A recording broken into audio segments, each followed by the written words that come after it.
नमस्कार, संचार जगतको सहयात्री माई टिभीको न्यूज एक्सप्रेसमा स्वागत गर्दछु। म मोनिका। नेपाल कम्युनिस्ट पार्टी पर्साका सदस्य मुकेश चौरसियाको हत्याका आरोपी मध्ये उत्तम तिवारीलाई पर्सा प्रहरीले भारतको बिहार राज्य पश्चिम चम्पारणको अरेराजबाट पक्राउ गरी वीरगञ्ज ल्याएको छ।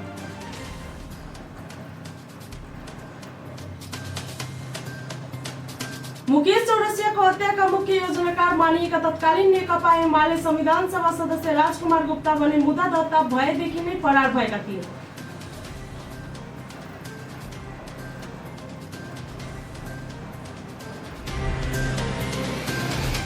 स्वर्गीय मुकेश चौरसियाका पीडित परिवारलाई नेपाल कम्युनिस्ट पार्टीका केन्द्रीय तथा जिल्ला स्तरीय नेताहरूले 50,000 नगद आर्थिक सहयोग गरेका छन्।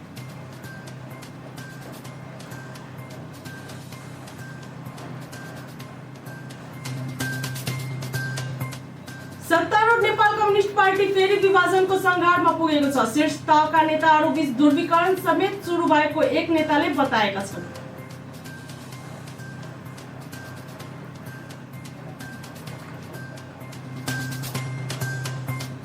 नेपाल कम्युनिस्ट पार्टीका अध्यक्ष तथा प्रधानमन्त्री केपी शर्मा ओली र अर्को अध्यक्ष पुष्पकमल दाहाल प्रचण्ड बीचको विवाद चरम उत्कर्षमा पुगेपछि पार्टी विभाजनको संघर्षमा पुगेको हो।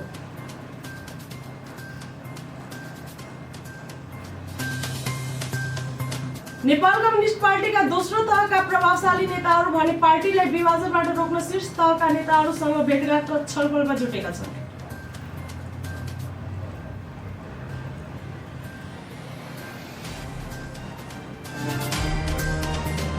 स्वास्थ्य तथा जनसङ्ख्या मन्त्रालयले कोरोना संक्रमितको उपचार गर्दा धरौटी नलिन र अति गरिब तथा विपन्न परिवारको उपचार निःशुल्क गर्न अस्पतालहरूलाई निर्देशन दिएको छ।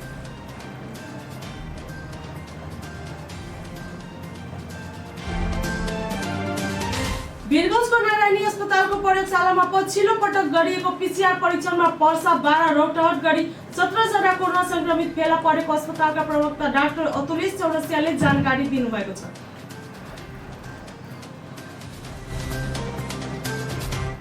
नेपालमा पछिल्लो 24 घण्टामा गरिएको पीसीआर परीक्षणमा 2804 जना कोरोना संक्रमित थपिएका छन्।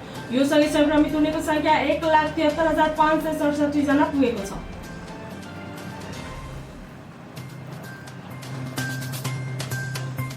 पछिल्लो 24 घण्टामा देशका विभिन्न अस्पतालमा उपचार गराइरहेको कोरोना संक्रमित मध्ये 23 जनाको मृत्यु भएको छ। 23 जना थपिएसँगै कोरोनाको कारण मृत्यु हुनेको संख्या 960 जना पुगेको छ।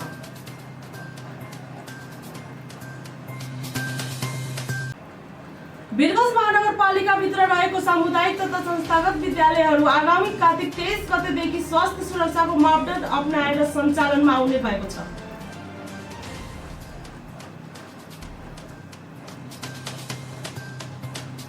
महानगरपालिकाका मेयर विजय कुमार सराउगीको अध्यक्षतामा बसेको सरकारवालाहरूको सहभागितामा भएको छलफल कार्यक्रममा कार्तिक 23 गतेबाट विद्यालय सञ्चालन गर्ने सहमति भएको हो।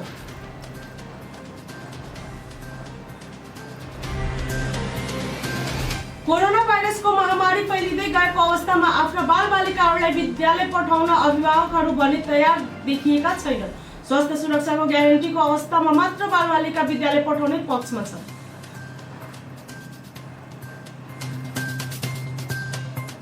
विश्वको सबैभन्दा बढी सम्मानित राजघराना बेलायतका राजकुमार फिलिप्स पनि कोरोना भाइरसबाट संक्रमित हुनुभएको अन्तर्राष्ट्रिय सञ्चार माध्यमहरूले जनाएको छ।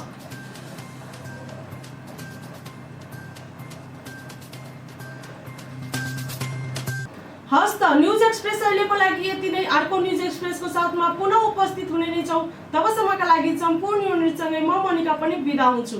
हेर्दै गर्नुहोला संचार जगतको सहयात्री माई टिभी। नमस्कार।